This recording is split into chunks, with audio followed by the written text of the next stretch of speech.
Aujourd'hui, avec le GNL, le gaz naturel liquéfié, un camion peut parcourir jusqu'à 1500 km. La liquéfaction est donc un enjeu majeur pour la transition énergétique dans les transports. Cryopure, une société française, propose un procédé de transformation du biogaz en bio-GNL, une solution adaptée à la plupart des sites de méthanisation, qu'ils soient de taille agricole, territoriale ou industrielle. C'est à Valenton, sur le site du SIAP, qui traite les eaux usées de la région parisienne, que Cryopure a développé en partenariat avec Suez un démonstrateur très innovant. Cryopure, c'est un système qui va traiter par le froid du biogaz pour le transformer en biométhane liquide et en CO2 liquide. L'innovation, elle provient de l'intégration et de la taille.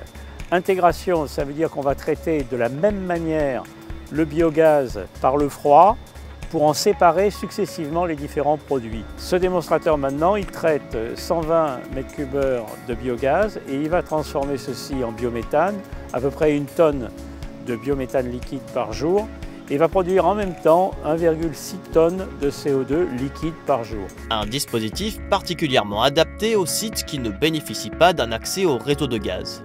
Or, une grande partie de la biomasse méthanisable se situe sur des territoires agricoles, loin des réseaux. Et c'est donc pour cela que la liquéfaction du biométhane apporte une solution aux porteurs de projets, puisqu'avec notre système, ils vont pouvoir liquéfier et ensuite stocker et transporter le biométhane soit en dehors des réseaux de gaz naturel, soit vers des réseaux de gaz naturel, dans le cas de ce qu'on appelle en France l'injection portée.